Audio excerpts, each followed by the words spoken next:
Hi, welcome. Grandma Honey here, and I have another story for you. And this one I'm going to record in two parts. I'll do part one today, and I'll do part two later on this week.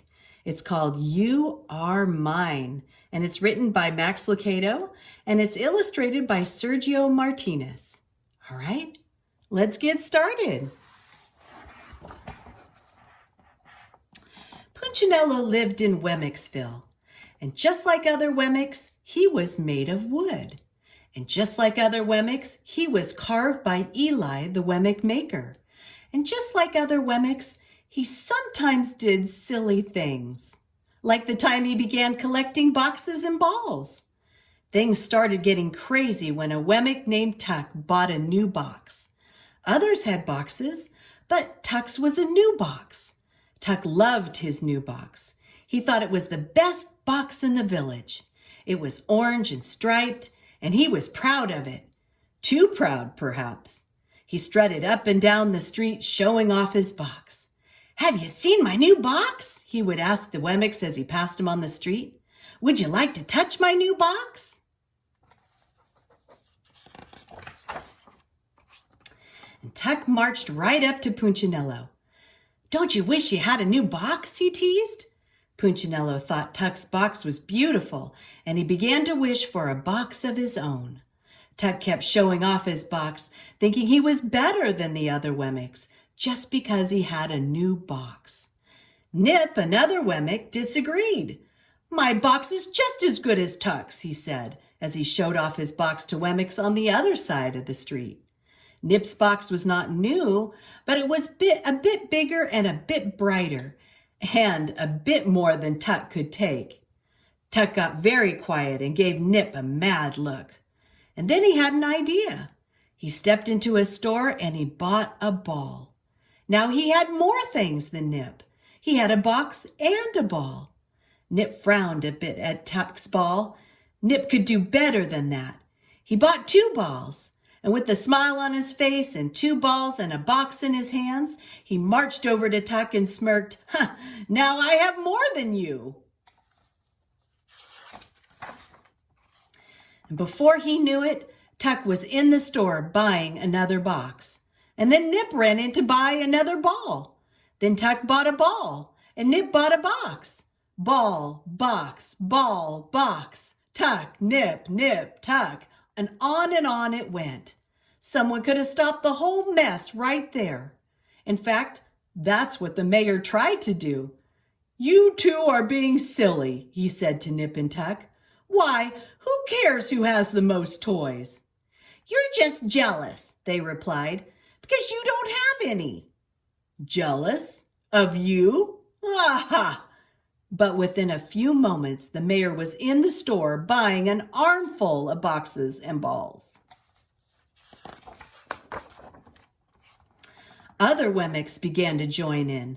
The butcher, the baker, the cabinet maker, the doctor from up the street, and the dentist from down the street. And before long, every Wemmick wanted to be the one with the most balls and boxes. Some boxes were big, and some were bright. Some balls were heavy and some were light. Tall people carried them. Small people carried them. Everybody carried them. And everybody thought the same thought. Good Wemmicks have a lot. Not so good Wemmicks have little. And when a Wemmick walked down the center of Wemmicksville with a stack of balls and boxes higher than his head, the people stopped. "Now there goes a good Wemmick," they would say. But when a Wemmick passed by with only one ball or one box, the others would shake their heads and think, or maybe even whisper, "Poor Wemmick, poor, poor Wemmick." Well, of course, Punchinello didn't want to be called a poor Wemmick, so he decided to get as many boxes and balls as he could. He searched through his closet and he found one little ball.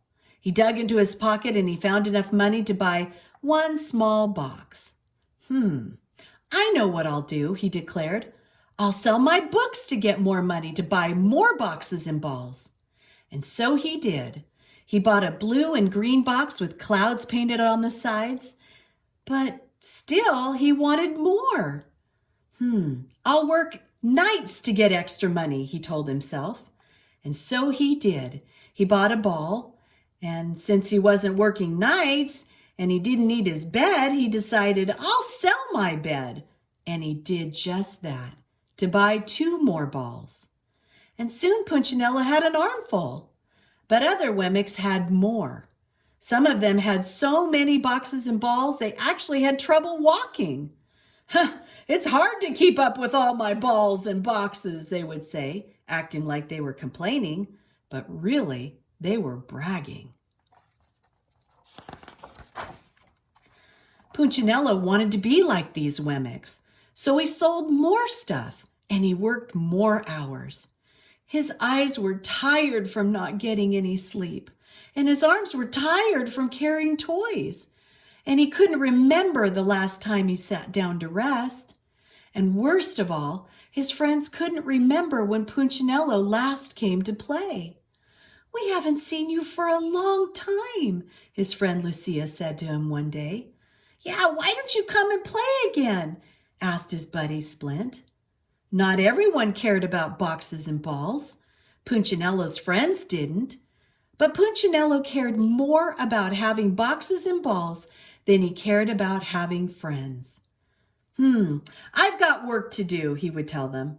And as his friends would sigh, Punchinello didn't care. He only cared what other box and ball people thought. And no matter what he did, he couldn't buy enough things to get their attention. And finally, he had an idea. I will sell my house, he decided. That's crazy, cried Lucia. Where will you live? Asked Splint. Punchinello didn't know, but he didn't care. All he could think about was boxes and balls, all that he would have with all that money. So he sold his house, and he bought boxes and boxes and boxes, and balls and balls and more balls. He carried so many toys, he couldn't see where he was going. His stack went way above his head. But he didn't mind. So what if his arms ached? So what if he kept walking into walls? So what if he didn't have any friends? He had so many boxes and balls, and when he passed Wemmicks, they would turn and say, Wow, he must be a good Wemmick. Punchinello heard them.